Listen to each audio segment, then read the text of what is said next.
actually the man. Back in Minnesota. Let's take it. Let me turn my hourglass over. All right, we're ready. What's up, buddy? Well, let me, before I, start off with any questions, I'm very, fortunate to be back home where it all started. It's been a hectic last 48 hours, and, I didn't really know what to expect, but, I'm back home, and, it kind of feels weird knowing that, I was just in New England, trying to make things happen and just overnight just get traded back home. And, I thought about this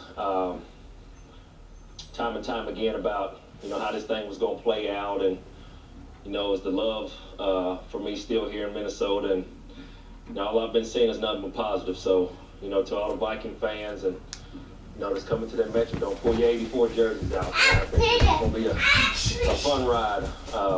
It felt good to be out there today.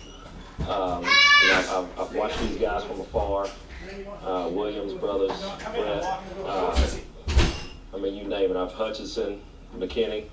I've watched this team. I've paid attention to the team and the success they've had over the years. And, by bringing me back here, I just want to, see if we can get this thing done. So I know we take it one game at a time. And, they came up one game short last year. So, hopefully no one's in this organization looking at the bigger picture because, this Monday night we have the New York Jets. So we take it one game at a time and see what happens at the end of the season.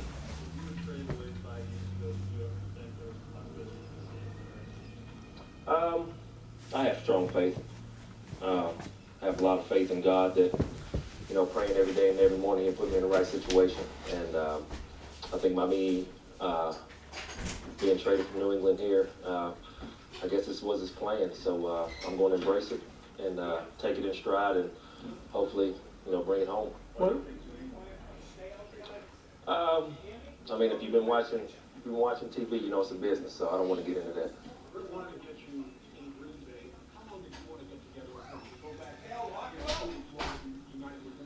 Me and Brett has a long history with one another. I think when we started out in the NFC, playing against one another, and his agent, Bus Cook, and I have a very strong relationship. So, all along, he just wanted to see if me and Brett could hook up one day, and knowing that I'm a little older, knowing he's older, I know we don't have that far of a window. The opportunity's closing, so we just have to take it, one game at a time, one practice at a time. I know I'm coming in a little late, and hopefully just get out there and get a little timing down, and hopefully can carry on to the games. One of your friends was quoted in the Boston paper saying that when you heard of the deal, you're almost in denial. Is that a fair assessment? And did it hurt to be traded from New England? No, I've been traded before, so the hurt. No, I was more hurt when I left here. I think when I got traded from New England here, I think it was more of an understanding. Because I've said time and time again that this is not football, man. It's a job. It's a business. And whenever the fans of the game understand the business of the game, I think it'll be better for everyone. But, did I want to get traded out of New England? I don't really know what the answer is, but all I can say is there's no other place that I really want to get traded to besides Minnesota. I started here. I feel obligated to this organization for drafting me. At the time it was Coach Dennis Green and his group that drafted me, and by me leaving here, it was still a bad taste in my mouth. Very depressed, but then by me being able to come back here over the last 24 hours, I still feel, obligated, man, to try to make this thing happen because, when nobody wanted to give me a chance, the Minnesota Vikings did give me a chance, even though I did slip late in the draft in '98, and I still have the same approach to the game. I know I'm a little bit older, but hopefully, the younger guys can, pick up where I left off and hopefully help this ship move. You talk about you. No, I don't really want to get into contracts. I think this is how the whole thing started. Some things in New England didn't go according to plan, and you see I'm here now. So, I'm not really wanting to get into the contract thing. I think everything will work itself out. If I'm going to be here next year as a Viking, then that's what it's going to be. If I'm not, then I'm not. But for right now, I have a job to do, and that's just to keep playing football. So we'll leave it at that. Brady, lots of fans are wearing their 84 already. At the Twins games, people are bringing out the old monsters. Are you surprised coming back here at the love that is already shown, and at a Twins game and other games, and just walking around the town already? Man, it's the people that I meet on a regular, you know, outside the state of Minnesota. All they know is me being in the Purple 84. So, you know, I still have love. I mean, you can come and look at my closet. You know, I still own my purple truck with the 84 inside. So I still have a lot of love for the Minnesota Vikings, man. Just luckily, you know, I did get traded here for what reasons I still don't know to this day, but I am back. So, you know, I don't want you know, people to think that this thing is going to go sour, man, because just being out there today, you know, I was kind of, you know, excited just being out there and having Brett Favre throw me the ball. So, you know, he's legendary. You know, what else can I say? But, you know, being able to come from a place such as New England, you know, having a great Hall of Fame quarterback in Tom Brady, a Hall of Fame coach in Bill Belichick, and then being able to come to a Hall of Fame quarterback in Brett, I mean, what else can you ask for? So, you know, I just want to take it in stride, man. Hopefully this thing works out. I think that, you know, a lot of people are looking for the big thing at the end of the road, but, you know, I'm here to say we're going to take it one game at a time and see what happens. That's the best thing we could do. Randy, your first 7 years here, it happened early in the offseason. You had the whole summer training and preseason to get on the same page with your teammates getting old. How do you go about assimilating yourself into this locker room and into this offense really quickly over the game?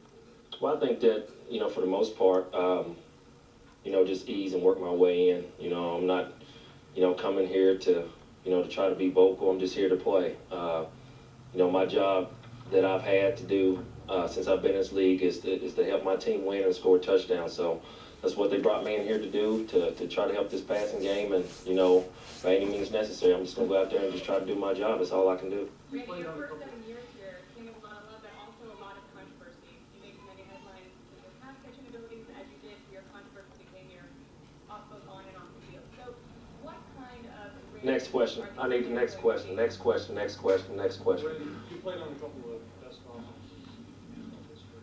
How good is this offense? Well, I think this offense has a lot of key components in place to be a high octane offense, and in order for that to really come in to factor, I mean, you got to really have a good defense and a good special teams, not just a good offense. So, you know, like I said, I've studied this team from afar. You know, being in New England, watching, you know, film study and things like that. So, I've been looking at some of the things they've done around here, good and bad. But you know, that now that I'm here, the only thing I could do is just go out here and just try to be a top-notch offense in this league. Like you said, I have been a part of 2 top-scoring offenses in NFL history, and I take that to heart. But then, with all that said, you still got to work, and I think hard work does pay off. So I think if we just come out here day to day and keep working hard, the hard work will pay off, and see what we can do down the road.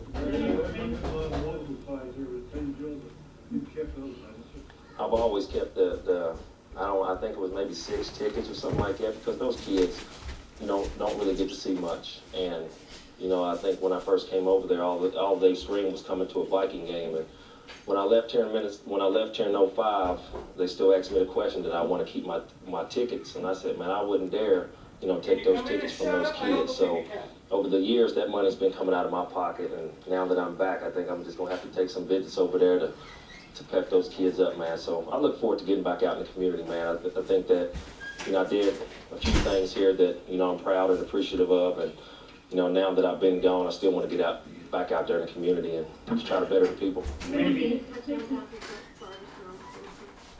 No, I really don't. How many?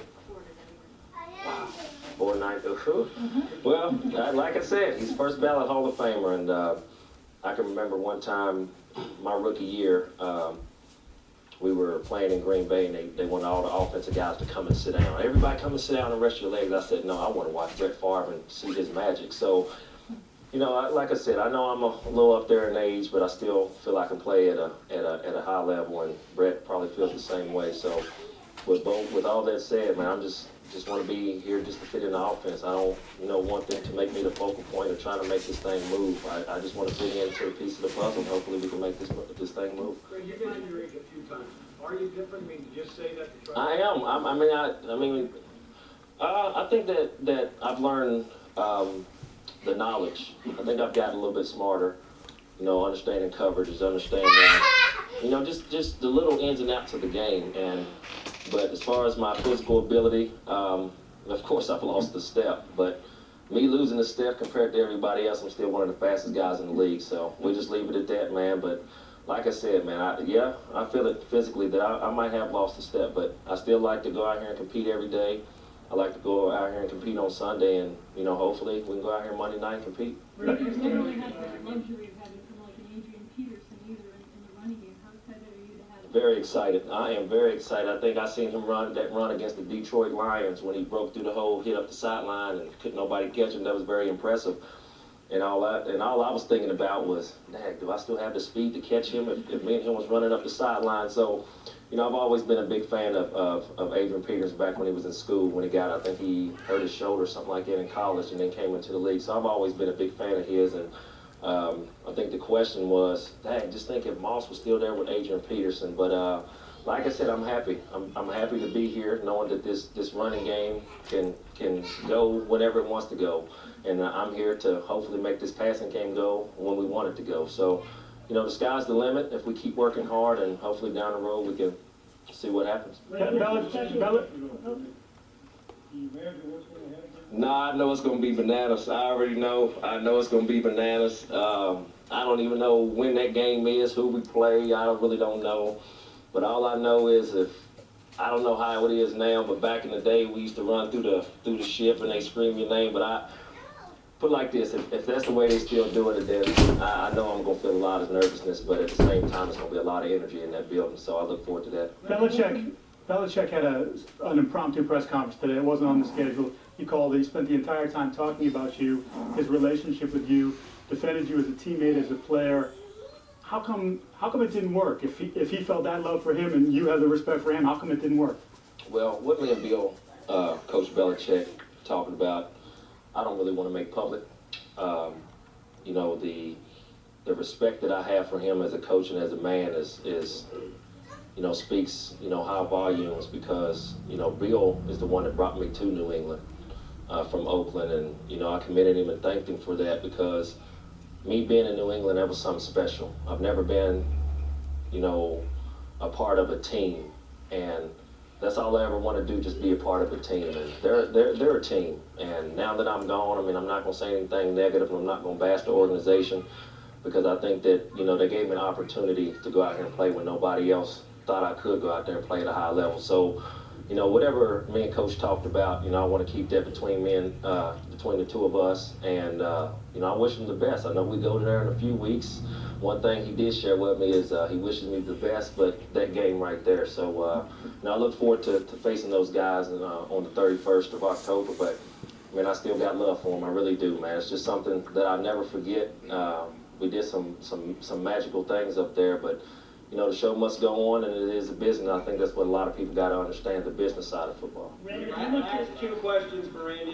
How much is the championship ranked among your goals for the remaining of your career? Well, when I first came into the league, it was really, I didn't really think about it. I really didn't. But I think once I got older, and 1998 slipped up with Atlanta, and then 2000 we went to New York. So as I was younger, I thought that the opportunity would knock at the door a little bit more often than it did. But as I'm getting older, that opportunity slips out from up under you. So having a championship under my belt at this point in my career is very important, because I think that that's what you play the game for, is to win championships. So that's what I'm missing. And not saying that we're going to bring it home or we're not going to bring it home. All I'm saying is here in Minnesota, we're going to work to strive to be a champion here. Randy, with how much the state means to you, with how much this team means to drafting you, would it be special to you to end your career here in Brooklyn?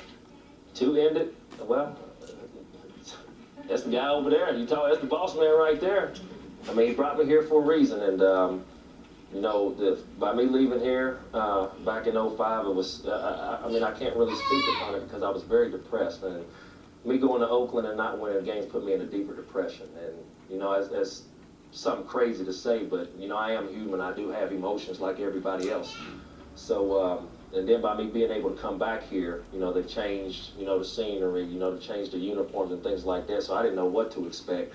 But all I can say is, man, they brought me back home. I feel the love. I'm waiting for this game Monday night, but especially to get up in that Metrodome for my first game in a few years. So, man, I thank everybody for everything that they've sent, all the positives. I know there's not a lot of negatives out there, but man, I'm not trying to live in the past. I mean, you can call it what you want. Yeah, I did have a few mix-ups here, but who didn't?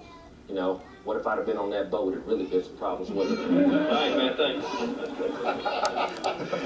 What a way, very Costanza-like.